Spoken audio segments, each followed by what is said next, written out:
ఆ రోజు ఆవిడ గాయపడి 2 రోజుల తర్వాత మా అమ్మ ఆత్మహత్యా ప్రయత్నం చేస్తే మా మేనత్త చూసి గబాలను ఆపితే ఆ తెల్లారి మా నానమ్మ, మా అమ్మమ్మ,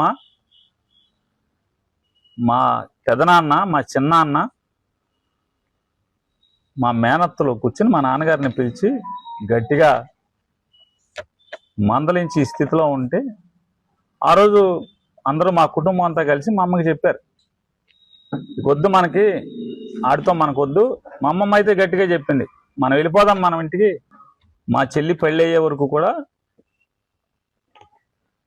మా తండ్రి గారు పేరుని కృష్ణమూర్తి గారు రోజు పొద్దున్నే ఆఫీస్ మా ఇంట్లోనే కూర్చునేవాళ్ళు, మా ఇంట్లోనే రాజకీయం నడిపేవాళ్ళు. సాయంత్రం నుంచి ఆయన నచ్చిన చోటుకి వెళ్ళేవాళ్ళు. ఆయన 2వ భార్య దగ్గరికి వెళ్ళేవాళ్ళు. విపరీతంగా సిగరెట్లు కాల్చేవాళ్ళు. మందు అనేది ఎప్పుడు లేదు కాబట్టి బందరంతా కూడా ఆయన జీర గొంతును చూసి మందు తాగుతారనేవాళ్ళు. ఆయన ఏనాడు ఆయనకున్న లోపం వల్ల ఆయన నా తల్లి ఉండగా నత్తా విక్టోరియా గారు అనేటువంటి ఆవిడని 2వ వివాహం చేసుకోవడం తప్పితే సిగరెట్ కాల్చడం తప్పితే అంతకుమించి నాకు తెలిసి అయితే నేను పుట్టిన కడుపుని బిడ్డగా దగ్గర నుంచి చూసినాడుగా నాకు తెలిసి ఏ దురలవాట్లు లేవైనా. ఆ కిడ్నీ ఆపరేషన్ సక్సెస్ అయినప్పుడు నన్ను విక్టోరియా గారిని ఇద్దరిని కూర్చోబెట్టి, ఇక నేను రాజకీయాలు చేయడం కష్టం, మన నానిని రాజకీయాలకు దింపుదామని చెప్పి విక్టోరియా గారు, పేరుని కృష్ణమూర్తి గారు నన్ను కూర్చోబెట్టి చెప్పారు. డాక్టర్లు ఆక్సిజన్ పెట్టారు, అన్నీ పెట్టారు.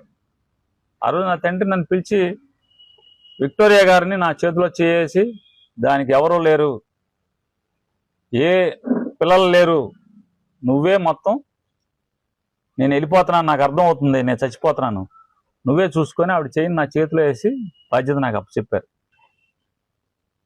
నా కర్మ ఈ విధంగా, నా కర్మ కంటే కూడా దేవుడు నాకు రాసిన కర్మ ఇది.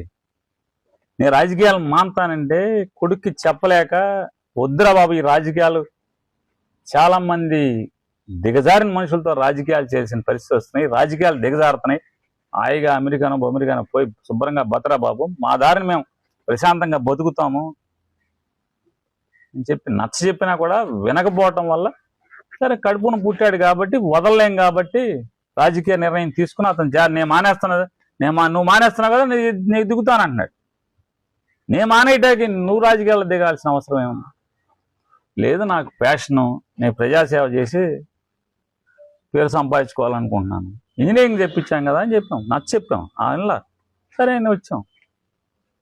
మరి తండ్రి కడుపును పుట్టిన బిడ్డ కాబట్టి తప్పకుండా ప్రోత్సహిస్తాం, అండగా ఉంటాం.